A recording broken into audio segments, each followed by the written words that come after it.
Hello दोस्तों, जैसे कि लास्ट एपिसोड में हमने देखा था कि हाओशेंग किसी और डायमेंशन में पहुंच गया था जहां पर उसकी फाइट एक स्केलेटन मोनार्च से हो गई थी। उस फाइट के दौरान मोनार्च कहता है कि हावे एक रीइंकार्नेटेड डेमन बीस्ट किंग है। अगर वो यहाँ पर वापस से आएगा तो वापस से यहाँ पर पूरी तबाही मचाना स्टार्ट कर देगा। आज से 6000 साल पहले भी उसने यहाँ पर सब कुछ तबाह कर दिया था। हाओशेंग ये सब सुनकर बहुत ज्यादा शौक हो जाता है, लेकिन हाओशेंग को हावे के ऊपर पूरा यकीन है, इस वजह से वो उस बात को मानने के लिए इनकार कर देता है। वहीं अब हम दूसरी तरफ सायर को देखते हैं, जिसको ले जाने के लिए वहां पर सिस्टर लिन आई हुई थी, क्योंकि सायर ने थोड़ा सा भी आराम नहीं किया था और पिछले 2 दिन से यहाँ पर खड़े होकर हाओशेंग का इंतजार कर रही है। वो सिस्टर लिन से कहते हैं कि मैं तुम्हारे साथ नहीं आऊंगी, मैं यहीं पर रुककर हाओशेंग का इंतजार करूंगी। सिस्टर लिन भी जानती थी कि सायर हाओशेंग से प्यार करती है, इसीलिए वो ज्यादा फोर्स भी नहीं कर सकती। तभी वहां पर मास्टर येहुआ भी आ जाते हैं। वो आकर सिस्टर लिन से कहते हैं कि कल तुम्हारा कंपटीशन होने वाला है, इसीलिए तुम्हें चलकर आराम करना चाहिए। मुझे यकीन है कि हाओशेंग बिल्कुल ठीक होगा। ये सुनकर सिस्टर लिन ना चाहते हुए भी वहां से चली जाती है। तभी हम सायर को देख पाते हैं। वो खड़े होकर मन में सोचने लगती है कि हाओशेंग तुम जहाँ पर भी हो तुम्हें वापस आना ही होगा। अगर तुम नहीं आओगे तो मुझे हर शाम कौन मेरे घर छोड़ने ले जाएगा। वो ये सब सोचकर इमोशनल होने लगती है। तभी हम हाओशेंग को देख पाते हैं, जो कि अटैक करने के लिए तैयार खड़ा हुआ था।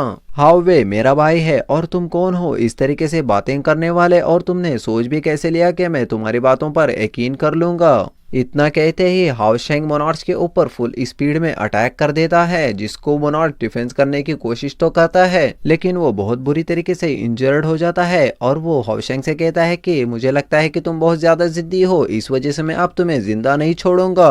तभी हाओशेंग हावे से कहता है कि तुम जल्दी से अपनी बॉडी के अंदर चले जाओ, मैं इन सभी को रोक के तुम्हें कुछ टाइम दे दूंगा। इतना सुनते ही लाइट तुरंत उसकी बॉडी के अंदर चला जाता है, ताकि वो जल्द से जल्द इवोल्यूशन करके हाओशेंग की मदद कर सके।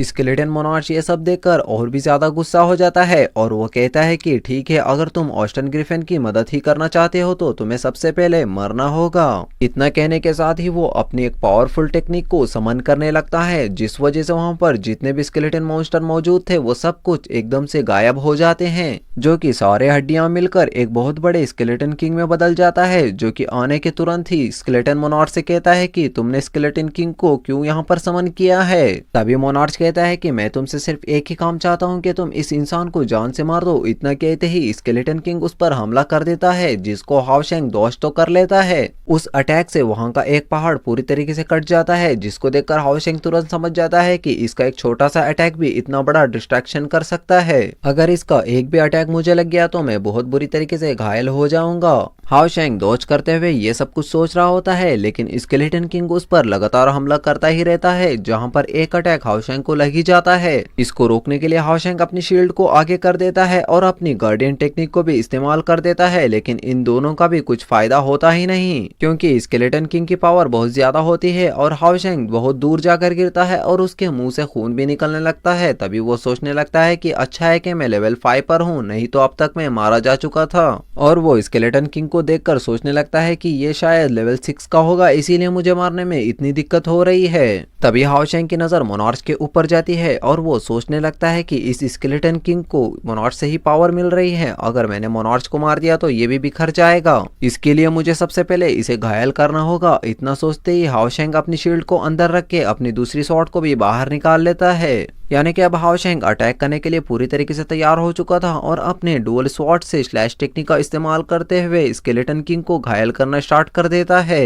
ये देखकर मोनार्च को और भी ज्यादा गुस्सा आ जाता है और वो हाओशेंग के ऊपर आग बरसाना स्टार्ट कर देता है, जिसको हाओशेंग डॉज करते हुए उस स्केलेटन किंग को घायल करना जारी रखता है। तभी हम देख पाते हैं कि हाओशेंग के अटैक्स काम कर रहे थे और वो धीरे धीरे स्केलेटन किंग घायल होता ही जा रहा था। अब इस वजह से स्केलेटन किंग उस पर हमला नहीं कर पा रहा था। ये देखकर मोनार्च और भी ज्यादा गुस्सा हो जाता है। तभी वो अपनी बहुत ज्यादा पावर को उसके अंदर ट्रांसफर करने लगता है। अब पावर ट्रांसफर होने की वजह से वो स्केलेटन किंग पूरी तरीके से हील हो चुका था। अब हम देख पाते हैं कि वो स्केलेटन किंग पहले से बहुत ज्यादा तेज और बहुत ज्यादा खूंखार बन चुका था। बहुत तेजी से आगे बढ़ते हुए हाओशेंग के ऊपर लगातार हमला करना स्टार्ट कर देता है, जहां पर हम देख पाते हैं कि हाओशेंग बहुत बुरी तरीके से घायल होना स्टार्ट हो जाता है। अब हाओशेंग चाहकर भी कुछ नहीं कर पाता, क्योंकि उसके हर अटैक से वो बहुत बुरी तरीके से घायल होना स्टार्ट हो जाता है। तभी मोनार्च ये देखकर बहुत ज्यादा खुश होते हुए कहता है कि चलो लड़के, अब तुम मरने ही वाले हो तो तुम्हारे भाई को भी यहाँ पर जान से मार देते हैं। ये कहकर वो उस गुफा के बाहर आ जाता है। उस गुफा के बाहर आने के बाद मोनार्च बहुत बड़े पावरफुल अटैक को तैयार कर देता है उसको पूरी तरीके से डिस्ट्रॉय करने के लिए। तभी हाओशेंग की नजर मोनार्च के ऊपर पड़ जाती है और वो सोचने लगता है कि मुझे कैसे न कैसे करके हावे को बचाना ही होगा। लेकिन इस वक्त उसके सामने स्केलेटन किंग मौजूद है जिससे वो दौड़ करते हुए कैसे न कैसे करके मोनार्च तक पहुंचना ही होगा। अभी हाओशेंग उससे दौड़ करना स्टार्ट कर देता है और स्केलेटन किंग उस पर लगातार हमला करना जारी रखता है। तभी हम देख पाते हैं कि स्केलेटन किंग की स्पीड ज्यादा होने की वजह से उसे जल्द से जल्द कुछ करना ही होगा। तभी हाओशेंग वहां पर स्टार फॉर्मेशन को एक्टिवेट कर देता है और स्केलेटन किंग वहां पर आते ही वहां पर हाओशेंग तुरंत ही अपने होली फोर्नेस को भी बाहर निकाल लेता है और तुरंत ही स्केलेटन किंग को चैन से बांध देता है ताकि वो हाओशेंग को फॉलो ना कर सके। तभी हम देख पाते हैं कि हाओशेंग फुल स्पीड में आगे बढ़ते हुए उस मोनार्च के ऊपर अटैक कर देता है। इस वजह से पूरा ध्यान मोनार्च का हाओशेंग के ऊपर आ जाता है। वो पीछे मुड़कर कहता है कि तो चलो ठीक है, सबसे पहले तुम मरना चाहते हो तो सबसे पहले तुम मरो। इतना कहते ही वो मोनार्च जो अटैक को तैयार किया था वो हाओशेंग के ऊपर छोड़ देता है। उस अटैक को हाओशेंग की तरफ आते हुए देखकर हाओशेंग ने एक पिल खा ली थी जिसका नाम एक्सप्लोसिव स्पिरिट पिल थी। इस पिल को खाने की वजह से किसी भी वॉरियर की 10 सेकंड तक स्पिरिट पावर 100 गुना बढ़ जाती है। अभी हाओशेंग सोचने लगता है कि मुझे जल्द से जल्द 10 सेकंड्स के अंदर मोनार्च को जान से मारना होगा। इतना कहते ही उस अटैक को वो बीच से काटते हुए आगे बढ़ता है। साथ ही साथ हाओशेंग एग्रेसिव पुल का इस्तेमाल करते हुए मोनार्च को अपनी तरफ खींचने लगता है। हाओशेंग मोनार्च का सर काटने ही वाला होता है कि तभी हम देख पाते हैं कि स्केलेटन किंग का सर सीधा आकर हाओशेंग से भिड़ जाता है। हाओशेंग को ये सब देखकर अपने आंखों पर यकीन ही नहीं होता है कि आखिर ये स्केलेटन किंग इतनी दूर तक कैसे आ गया। तभी मोनार्च हंसते हुए कहता है कि तुमने आखिर सोच भी कैसे लिया कि यहाँ पर स्केलेटन किंग के मौजूद होते हुए तुम मुझे मार कैसे सकते हो। ये सब सुनकर हाओशेंग बहुत ज्यादा अकेला महसूस करने लगता है। वहीं दूसरी तरफ स्केलेटन किंग खुद को आजाद कर चुका था।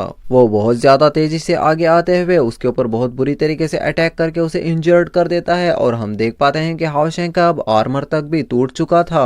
अब हाओशेंग की हालत बहुत खराब हो चुकी है और हम दूसरी तरफ सायर को देख पाते हैं जो कि अपनी स्पिरिचुअल वर्ल्ड के अंदर हाओशेंग को महसूस कर पा रही थी। अब वहां से भी धीरे धीरे हाओशेंग की एनर्जी गायब होना स्टार्ट हो जाती है और सायर समझ जाते हैं कि शायद से हाओशेंग अब मर चुका है। ये सब सोचकर वो बहुत ज्यादा डर जाती है। तभी वो सोचने लगती है कि वो हाओशेंग की मदद कैसे कर सकती है, लेकिन वो चाहकर भी हाओशेंग की मदद नहीं कर सकती। वहीं अब हम डार्क वर्ल्ड के अंदर देख पाते हैं कि हाओशेंग की तलवार नीचे पड़ी हुई है और वो बहुत बुरी तरीके से नीचे मरने की हालत में पड़ा हुआ है। उसकी हालत देखकर कहना मुश्किल था कि हाओशेंग बच पाया है या मर चुका है, क्योंकि वहां की हालत बहुत ज्यादा बुरी हो चुकी थी। और इसी के साथ ये एपिसोड यहीं पर खत्म होता है। मिलते हैं अगले एपिसोड में। Bye bye.